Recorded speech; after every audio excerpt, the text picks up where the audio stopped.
Hi guys, welcome to my channel. Ayan, gawa tayo ng guys, binangkal. Yan, 1 kilo yan, harina. Tapos, nilagyan ko yan ng guys, ng baking powder. Ayan, sugar. Saka may i-mix mo na yan. Yan, i-mix mo na yung dry ingredients.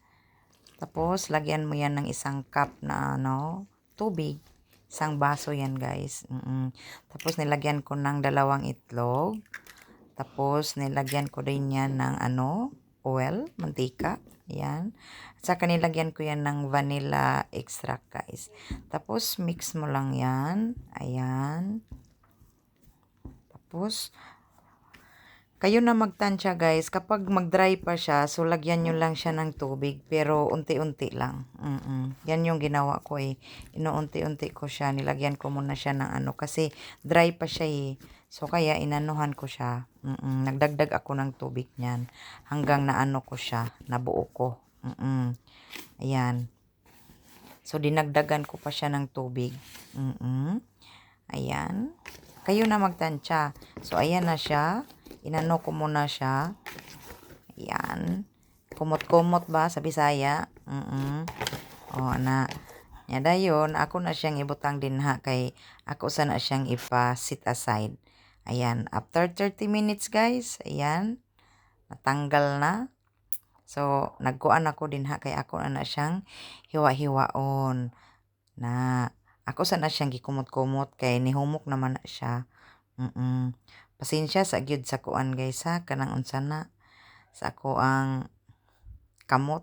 To iano natin dito sa sesame seeds, of course may sesame seeds tayo, at saka water, kasi para dumikit talaga siya, iano muna natin sa tubig bago natin ilagay sa sesame seeds. Ayan, at dyan natin ilagay yung guys.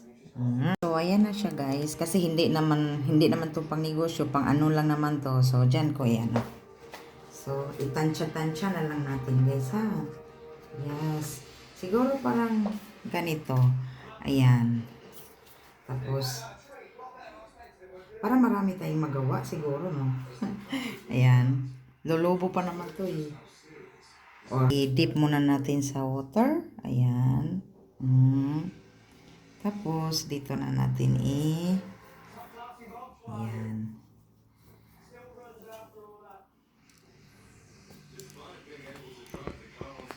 Diba? Ayan. Para hindi siya, lagay natin dito. Ayan. Ayan na. Nakagawa na tayo ng 5.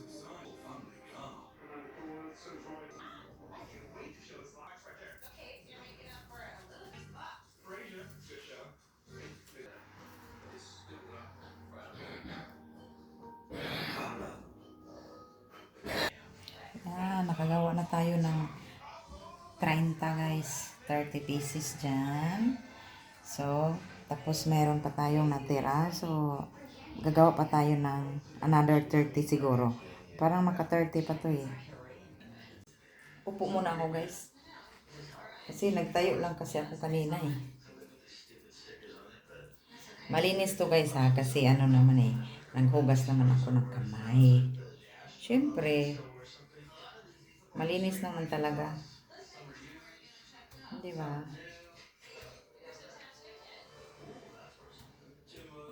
So, ayan.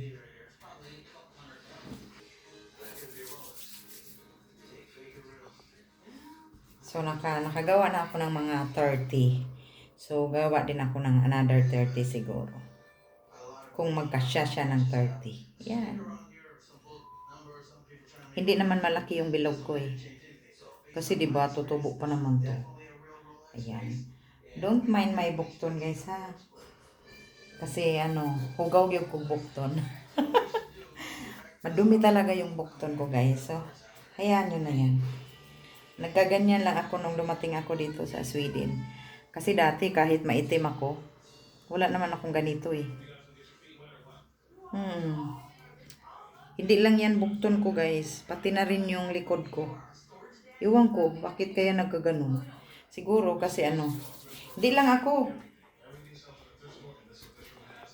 Marami ding mga Pinay dito na may mga ganan sa bukton. Siguro kasi mainit yung tubig dito na pinagligo namin.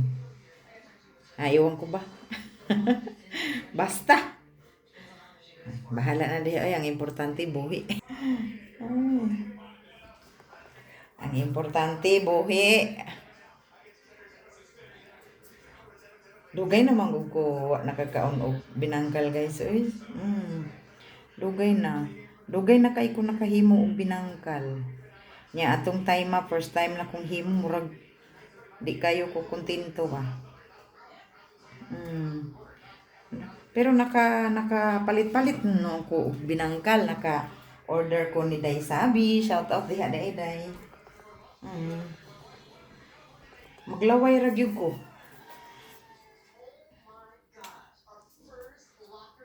Nya ako mga friend dere kay ganahan sa bayag binangkal no.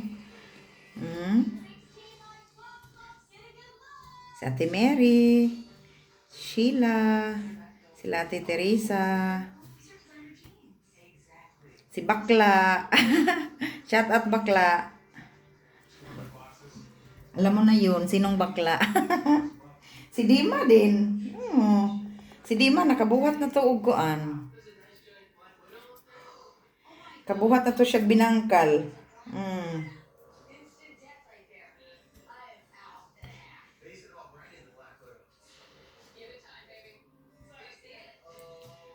Di nakabuhat ko kay gimingaw lagi kong binangkal. Nya kuan pod, pag ko'y work. Chika-chika lang sa tayo guys kay laay man pod no. Tanawa, dako pa kay sobra oh. Siguro makabuhat. Pero sa usa ka kilo guys, murag daghan. Ang ako gimbana akong gipapalit ani gahapon. Gahapon naman ta ko magbuhat. Nya na busy man ko limpyo-limpyo. So, karon na lang.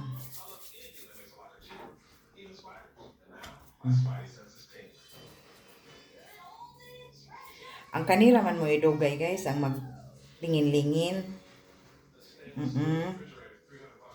Pero pag nagprito ka na, madali na lang. Kaya di man po din mo paigon, di ba?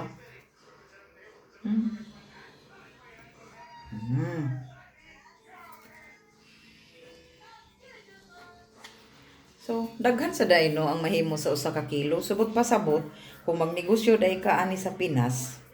Kinansya na ka. Kay brato ra ba ng harina no? Harina, itlog. Nya. Tagpila man binangkal pag ibenta sa Pinas. Tag 7. Pero kani nga ako guys, di man ni negosyo. Kaon ra gyud ni, tambal ra gyud ni kamingaw. So, barato ra man pud ang harina diri guys. Barato ra kay harina diri man. Pila ra nang usa ka kilo. Tapulan lang gid kayo ko mag-bake man. Pwede ra man gid unta mag-bake og pan kaysa magpalit no. Pulan lang. Pulan lang mabuhat si Mirasol pero hinga og pan.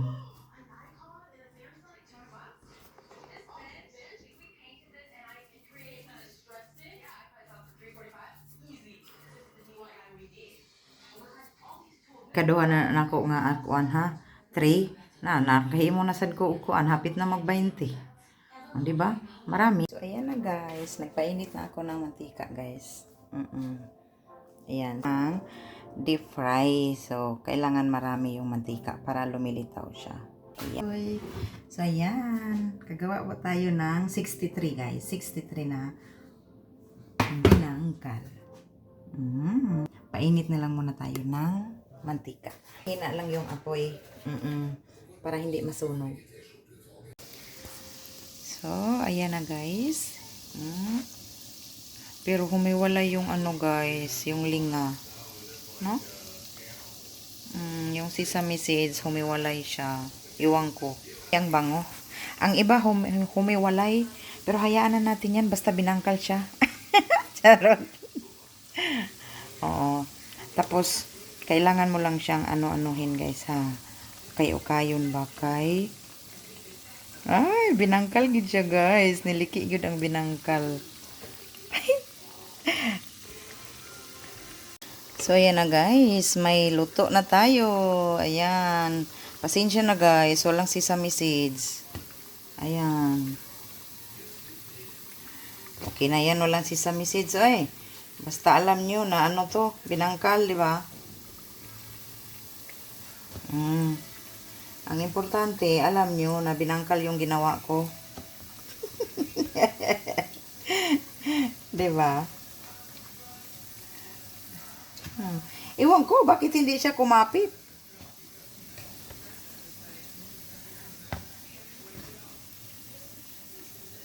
Di ba? Pero binangkal talaga siya, guys.